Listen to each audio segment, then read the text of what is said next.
And please welcome to the stage Carlo Varai of Rise 8.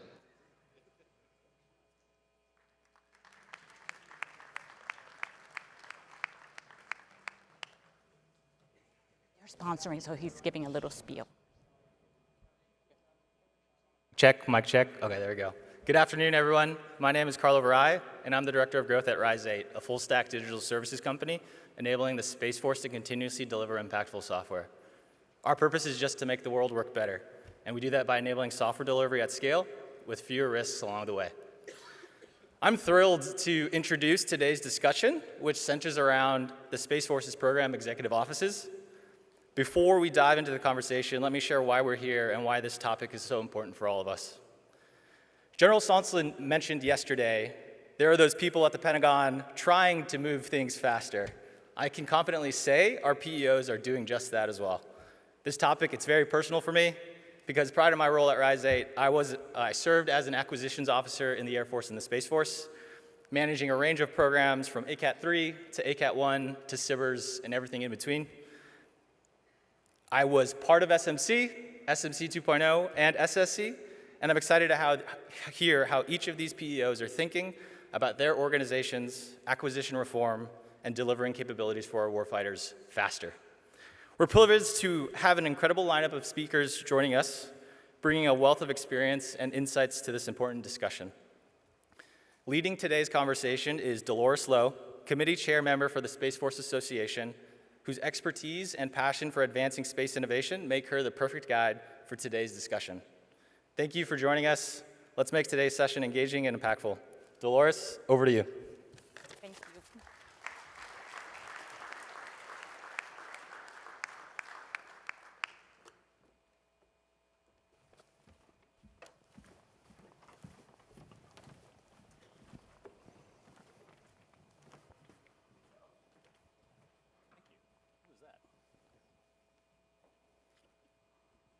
Excellent. Hello, everyone.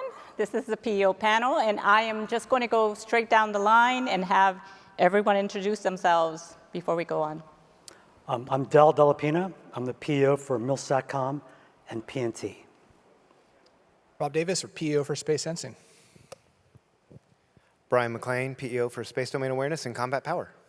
Shannon Pallone, PEO for Battle Management, Command Control, and Communications. Corey Klopstein, PEO for Operational Test and Training Infrastructure. Okay. So I'd like to begin with a small discussion on how to best blend commercial applications with military needs. And Colonel McLean, you have this favorite analogy with your cell phone. So do you want to lead us with that? So I'd love to. I have a lot of analogies. Sometimes they work, sometimes not so much. But I will. I brought my cell phone. I had to turn it off because apparently it interferes with the mic sometimes. I think we all remember the BlackBerry days. But if you think about your cell phone, some of us may remember the days where if you went on international travel, your cell phone didn't work. You had to go get one of those GSM phones because the US was a different system. But today, if you go TDY, if we send our executive director, TDY, to Japan, her cell phone works when she's over there because it's already set up to have a common standard. And if I change plans from one provider to another provider, my cell phone, I don't necessarily have to get a new cell phone. And the reason that is, there's some software kinks there, but that's on purpose. But the fundamental reason there is companies have figured out that in order to have this market work for the consumers, there needs to be some form of an interface standard. And the companies came together and said, we need to make this work. And I think we all benefit from it every day. And this is something that is really very close to my portfolio. Space Domain Awareness and Combat Power, we are very much focused on small, focused, and rapid, just by the nature of the mission set. And the challenge that we've noticed is we need to make sure that we have that ability to do that, to take different payloads, to rapidly adapt, to be flexible.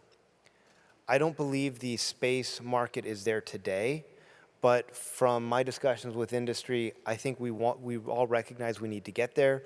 And we've started working, I mentioned this back at SSC Industry Days back in October. Our team, the TACRS team, is looking at an opportunity to work with what the Aerospace Corporation has started work on a standard. We're trying to kind of learn from that.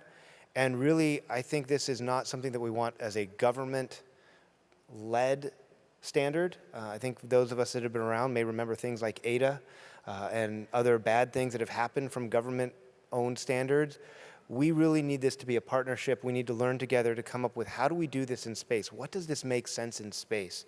And then the feedback of what do we need to put in our requirements documents to actually get there. So that's probably more than you wanted, No, Dolores. that leads us off really well. That's where my head's at. And now I'm going to make you guys swap the mic. So going to Colonel Klopstein, you have acquisitions coming out that are going to be very dependent on modular open systems architectures because you have to deal with all the legacy training systems that are in Space Force. How do you see industry being able to accelerate your adoption of most of our applications? Well, I think it starts with us making sure that we identify the framework from an OTTI standpoint that we know we need to bring systems into. We're working that on our side, for the digital environment to ensure that we can go out to industry and say, look, this is where we're coming into. This is what our plan is, not just near term, but also long term. And these are the standards you have to adhere to. So if there are digital models out there that are replications of blue systems or red systems that we know we can bring into the OTTI architecture and you can integrate those into, then we got to get those standards out to you so we can start cooperating. We're going to do that in the next quarter and make sure that we get the standards out, we can build, and we can build out this architecture as quickly as possible. I'll also add, though, I was at ITSEC last week, just in a building right next to this one, and waiting to go out in the opening ceremonies procession, which I did not know existed for a conference, but it did last week. And maybe we need to think about that for SFA next week. But as I'm standing there next to my Air Force counterpart, the PEO for training, Admiral Kilby walks up and says, hey guys, from a joint standpoint, the Navy needs your effects, for joint exercises. I've been talking to Mike and Jim, and I thought, Mike and Jim? Oh, General Gutlein and General Slythe, all right, I got those, that's what I call them. And we got to make sure that we're bringing space effects into the Navy exercises and into joint exercises.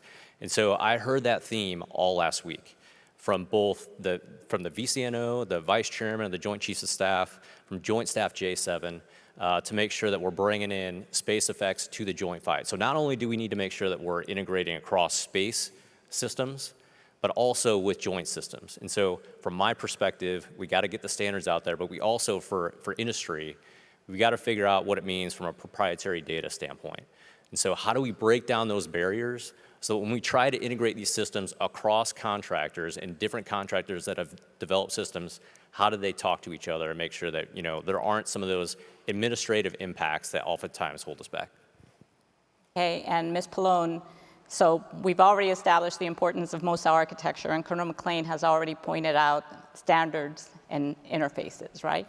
So we've emphasized the importance of industry-led standards. Is there a way that you see better collaboration between industry and, for example, your office to make this come about?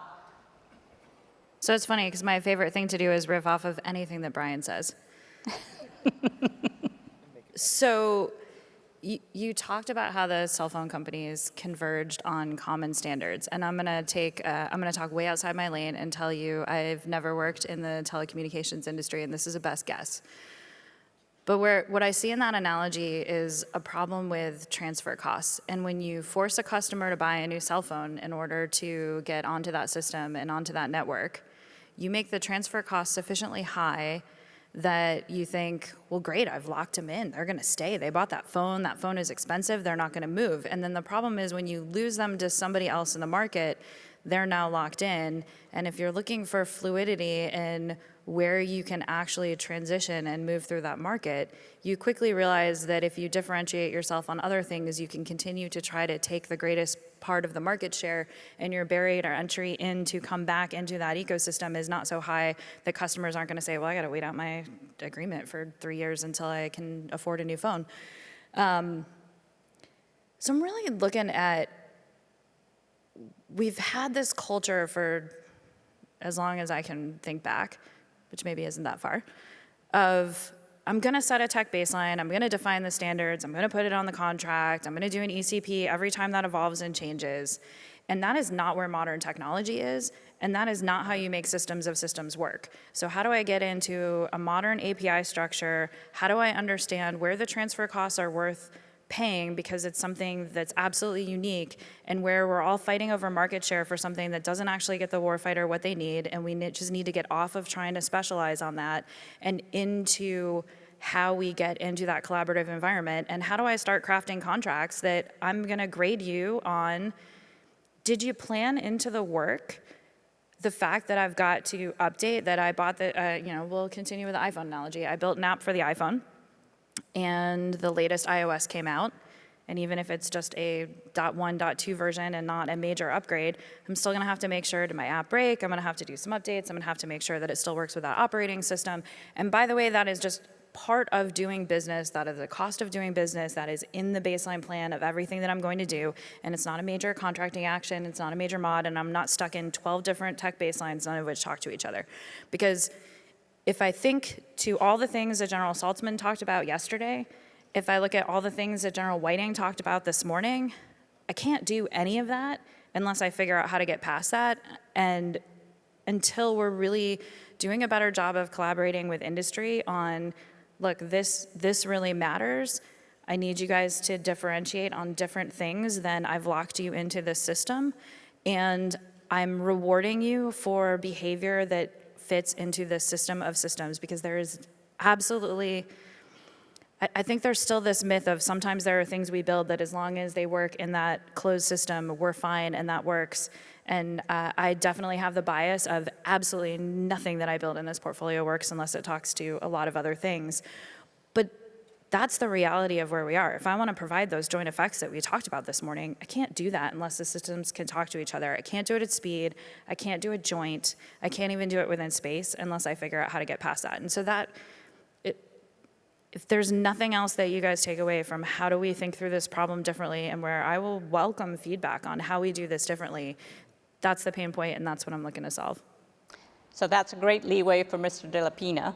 How can industry participate in your market research, RFIs, draft RFPs? Because you have an extra special challenge, right? Position navigation and timing, you have jammers, you have all sorts of issues that happen.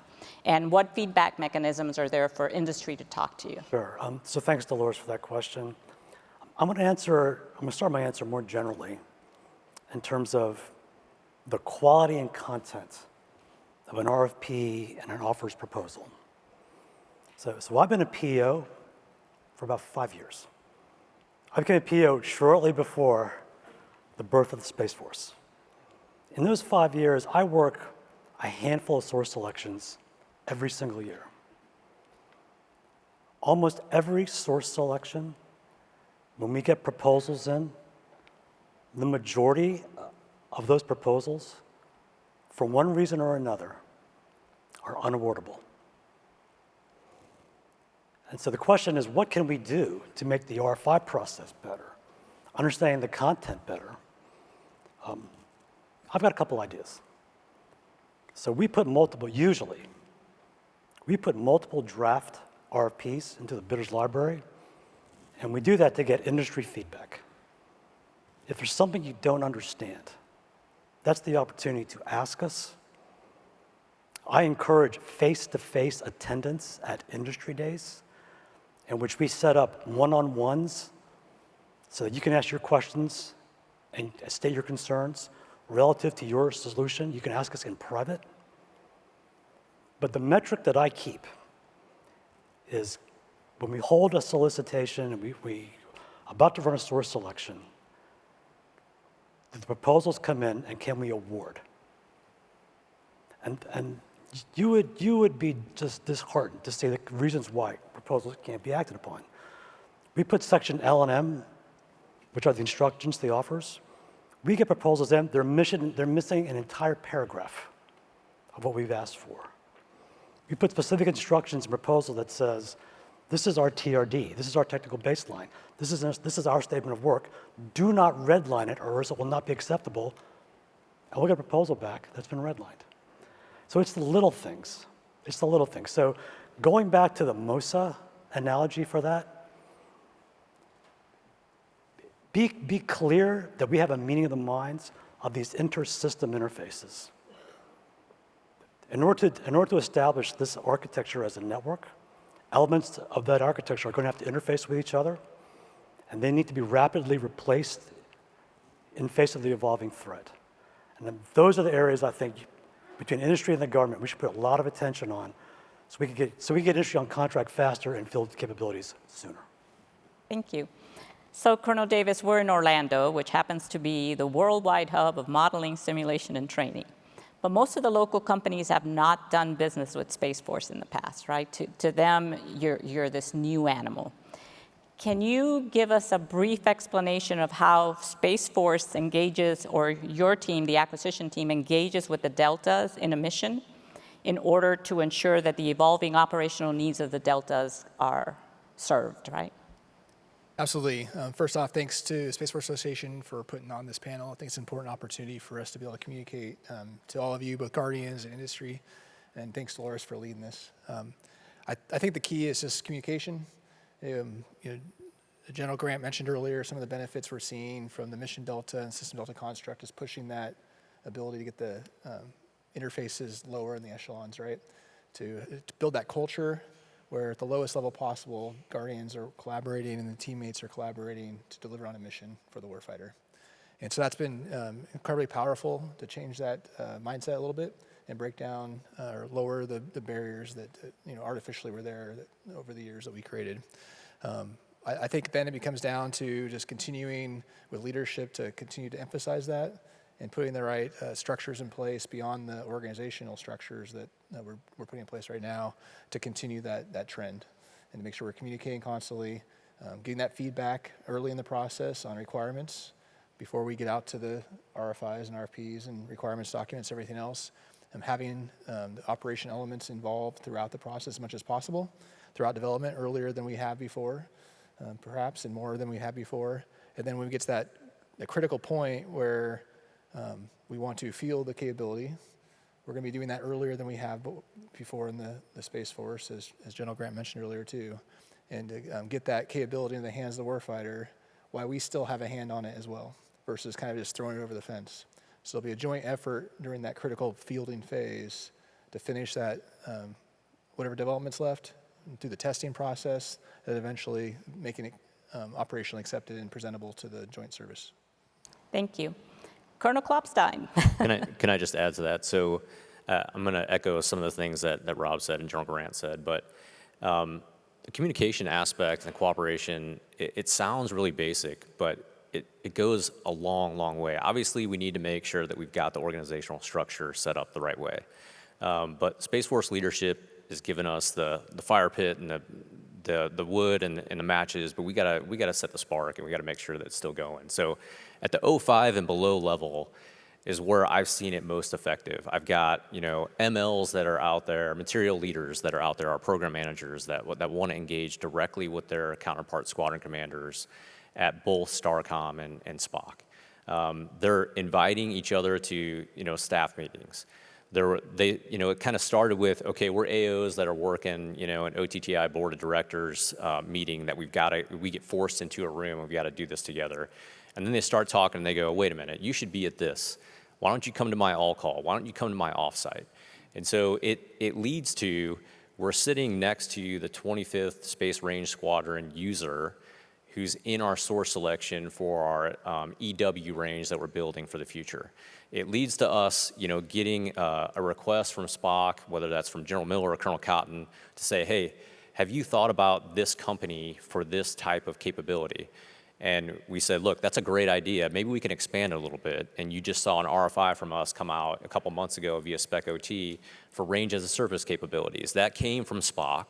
A couple months later, we got that RFI out. SPOC and STARCOM sat down with us and reviewed the results we got from the RFI, and they're shaping the RFP that's going out next month.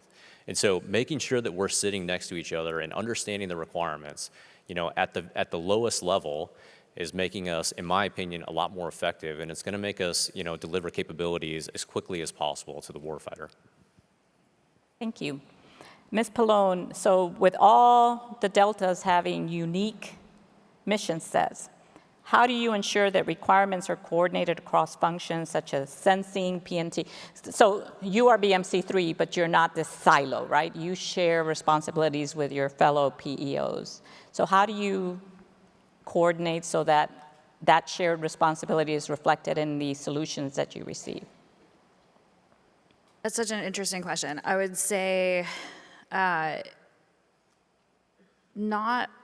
always well yet, but constantly improving. So if I talk to who I work closest with, there's a reason I beat up on Brian all the time, and it's because it's Brian. But we do that through a shared chief engineer. We do that through a shared chief financial officer, and we're putting our budgets together, we're putting our requirements together, we're judging ourselves on our performance as a team, because at a minimum, our systems have to work together. The person I talk to the next most would be Corey, because I'm building a mission layer, but he's building a test layer and a training layer, and we're not being smart if those aren't really essentially the same layer. And so it's a constant negotiation of who should do what, where do we put the requirements, where do we put that, and where does that go? And where I need to get better is talking to my other PEOs a little bit more on what those requirements are, but we're trying to get this right at this level first and then be able to expand it out. A lot of that goes through the Space Systems Integration Office and that backbone, and through actually at the DAF level through General Cropsey and what C3BM is doing, and what I deliver into the DAF Battle Network and how that all comes together. And so that starts to stitch the system of systems upon system of systems, system of systems. We're still learning how to do this, right? We're still learning how to continue to improve in it, but it is the collaboration of, this group gets together on a regular basis and talks and shares lessons learned and makes sure that we're sharing. We still work with that common backbone, and by the way, that extends to other partners like Space RCO or Space Development Agency. That is not just within SSC. We're going to continue to get better at it over time, but it's an evolution. And then I think on the enterprise side, we've got to get comfortable with getting out ahead of requirements a little bit, because the reality is no one wants to use what I have until I've got something mature, and I don't know what to build that's mature until I understand what everyone else's requirements are. And so I think we're going to have to continue to get comfortable with enterprise being ahead of need and sometimes ahead of the full set of requirements, and learning how to adjust and getting into more of a service mindset of what sort of service level agreement would I have with all of the other PEOs, with all of the other stakeholders, and that goes for ops as well. Here's what you should be expecting from what the systems are bringing. Now I know what that agreement is on what I have to provide, and you should be able to grade me on you're doing A+ at that, or you're doing D- on that, and then I should be taking that feedback and adapting. So it's a constant learning and iterative process. Thank you. Colonel Davis, with the rapid advancements in commercial sensing technologies, what opportunity do you see for industry to collaborate with the Space Force in achieving your sensing objectives? I think there's tremendous opportunity. The Space Force recently published the commercial space strategy. We're leaning into that in the space-based monitoring area and tactical surveillance, reconnaissance, and tracking area heavily. TAC SRT is all about commercial. SBEM is an area where we're definitely leaning into commercial more and more. Met with several companies here and elsewhere about how we can do that. It's a real challenge. I'll say what I've been telling others, right? We have to figure out what are the right mechanisms in a emerging commercial market. Not a market that's already established like SATCOM or remote sensing or something like that. But space weather, there's not a fulsome commercial market out there, right? Governments give that data away for free, so there's not a lot of incentive. So how do we, as a government, as a Space Force, communicate to industry our desire to consider buying data as a service, weather data as a service? We're going to have to make a decision here soon about what the next round of a strategy is for making sure we're meeting those space-based environmental monitoring requirements for the Joint Warfighter.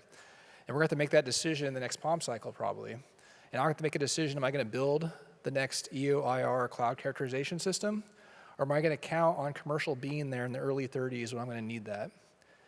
So it's going to be a tough choice, right? Because while we want to obviously leverage commercial, we've got to make sure we have assurances that the capability will be there when the nation needs it. So what incentive structure can we put in place? What signaling can we put in place to lower that risk that commercial will be there when we need it? And conversely, that signaling also helps lower the risk of the investment community that's going to help build out at scale the commercial capabilities we will need to fulfill those requirements. So it's a little of a chicken egg thing we're talking about a lot right now, and something that we could definitely use feedback on, but definitely very interested in leveraging commercial for environmental monitoring. Perfect. Mr. De La Pina, given the increasing demand for resilient PNT in our contested environments, what are the biggest challenges that you face in enhancing your PNT capabilities? Well, that's a great question. The PNT space-based GPS solution, the entire modernization effort is to address the jamming and spoofing threat. GPS that's on orbit today is extremely vulnerable to jamming. And it's extremely vulnerable to other threats like the kinetic threat. So against the jamming and spoofing, Air Force and Space Force, over the past 5 years, have made considerable investments in anti-jam solutions, both on the space vehicle side, with a new M-code anti-jam waveform that is fine-tuned for the MEO orbit at 16,000 kilometers. We have a program called OCX that we've talked about earlier in this conference. OCX is a program that will DD-250 in 2025 and achieve its final APB milestone, which is the Readiness to Transition Operations, in 2025, really due to the success we've had working with Spock, between SSC and Spock, on the IMD-SYD construct. You heard General Miller talk yesterday about dedicating operational resources to the OCX test program like a year earlier than OA. And then the final leg is there's a program called the MGUE, Military GPS Users Equipment Increment 1, that provides an M-code chip that closes the link with that M-code satellite signal, in which we, the Space Force, under my program, we've certified 2 of the 3 elite platforms, Army Stryker vehicles, Marine Corps JLTVs to move people. We've certified the Navy DDD destroyer, which protects the carrier, and we're about to start testing on a Army UAV. That will address the lion's share of our jamming and spoofing threat, because jamming and spoofing go together.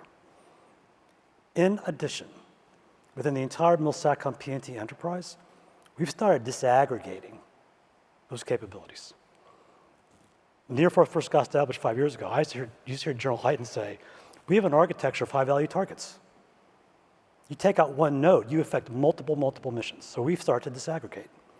In the MilSatCom area, we have disaggregated the anti-jam functionality between the strategic, that's the follow-on Evolved Strategic SATCOM program, and protected tactical for the tactical users that don't need nuclear-hardened capability. We're doing the same for PNT and GPS. So we just put on contract 4 vendors on a program called Resilient GPS, RGPS, that disaggregates the current 15-year design life, multiple missions, military, civil signals. It's got a Canadian search and rescue. There's a nuclear detection sensor. That's a prime example of a high-value target. We're disaggregating that starting with our RGPS program. And when you think about a layered defense for space, we are adding another layer for PNT. So those are the key challenges, and we have programs in place to address all those. And I'll close this question with, we're also looking at alternative to space-based solutions. Okay, excellent. So as we get ready to wind down, Colonel McLean, I'm going to ask you to speak about the HANDLE program and give us a little bit of information on what exactly that is. Yeah, so the HANDLE program is, I would like to say that it's very clear. It's not something that the government is doing. It was actually started, it was an attempt by the Aerospace Corporation looking at some of these ideas, recognizing that the future of affordable space is where there's an ability to kind of have different payloads and more common bus interfaces. So they went through and developed this standard, and I believe it is, if you reach out to the Aerospace Corporation, you can get a copy of the initial kind of draft and provide comments and feedbacks. And it was kind of that start of how do I have the ability to connect multiple payloads to different buses.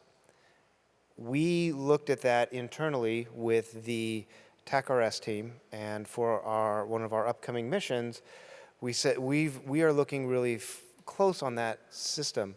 If we want to avoid operational surprise, if we want to be able to respond when the adversary does something that you didn't necessarily expect, because, well, unfortunately, physics has a huge play in space, and the adversary already knows where we're at, because it's kind of hard to not look up and see where things are. So we know they can make maneuvers. We know that an adversary could do something to try and get the upper hand. And the whole idea behind the TACRS approach is how do I build an operational and acquisition culture that is already thinking in advance of ways that the adversary can try to get ahead, so that the moment they try to take one step, we're all over that and we prevent any operational surprise. But that needs flexibility, and that needs rapid. If I step way farther back, the space industrial base and putting things up in space, it's very complicated. It's not fast. It was never designed to be fast because of the extreme nature of the environment. So that means that we need to have the ability to have a production line or multiple production lines that are going, potentially serving commercial needs. And then we need to rapidly pivot and put on the right payload or the right response action based off of what we see happening in the world so that we can then respond. That timeline requires some form of interface, which is, as the TACRS team was looking out there, saw this handle program that the aerospace had been working on and said, hey, let's try that out. Let's start with that. And so we're working with the Aerospace Corporation for, I believe it's our Victus Sol mission coming up. And that'll give us an opportunity to learn, kind of take and grow that standard. But again, that's where, as I opened up the discussion, that's not the end state. This is the initial learning state. And as pulling some of the threads that we've talked about, the ability to exchange data, having us kind of understand what makes sense there, but yet at the same time, we still need to ensure profitability. I'll be honest, this is America. Right. I happen to love capitalism, but that means that the defense industrial base has to be able to make a return on investment. There does have to be some of that. And so if we make specific moves that hamper that, then we're actually pushing us into a direction that the country doesn't want to go. So we have to be very cautious about how we do that, which is why I think we see that industry-led capability. And then the last piece of that, I think, is really the commercial aspect that Colonel Davis was highlighting. I start asking a lot of questions of what's the commercial business case? Because from where I sit, if I want to be able to go fast, if I want to try to leverage as much of what's out there, I want to minimize government unique pressure and be able to leverage as much as I can commercial product lines, because that will be the fastest. And we only modify and we only adapt what we actually need for the government specific, the real mission. We don't modify everything just because we think we need to. And I have received requirements in my life that I looked at, and they were very clearly not an actual requirement, but it created a military-specific need, and it actually caused some problems as we were moving forward. So we had to kind of push back and say, look, does it really need to be like that? And when you get down to it, you realize that, no, that's just, well, we've always done it this way. So we need to change that mindset. So final question, and this one's going to go to everyone. We'll start with Colonel Klopstein and move straight down the line. As we're moving into 2025 and 2026, the threat environment is absolutely increasing. What is the one thing that industry can do to not only increase their probability of winning, but also make your life easier? Wish I had more than one thing, but I think the thing I recommend most is think about how your systems are going to integrate into the OTTI architecture. There are going to be some options and opportunities to compete for near-term things, but what I want you guys to be able to do is bring your systems into OTTI and integrate across mission areas. And so what we want to make sure that we're doing is capitalizing on things that exist, integrating them into a digital framework, understanding how they communicate to our live environment, and connecting those things together. Integration is going to be key. And understanding how your systems can integrate into our architecture and that mindset going forward and figuring out creative ways to do that, I think that's the one thing the industry can do to help us out the most. So yeah, typically my answer is integrate, integrate, integrate. So my ask would actually be, we have to stop trying to dig ourselves out of tech debt and make the tech leaps. So back when I used MapQuest to figure out how to get somewhere, there's only so much I'm ever going to do to improve that system. And yet when I get to a Google Maps, Apple Maps, Waves, take your pick, now I'm in a system where I can integrate, I can start bringing in more data, I can start refining that, I can start bringing in traffic data, I can start learning things like stop telling me to turn left on an unprotected intersection. I can start to actually move forward in really powerful ways. So instead of saying, how do I iterate on what I have, if it's 20 years old, 30 years old, 50 years old, how do I get right to the next thing? How do I skip straight from landlines to cell service without ever buying landlines again? How do I just get into that next era of technology so that I can move at speed and scale? Because I will not do that if I'm tied to how we've always done things. So I would say collaborate with what you can do today.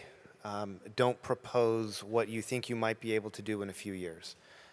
And to me, this is most important, especially when we're doing RFIs, we're having discussions about upcoming programs.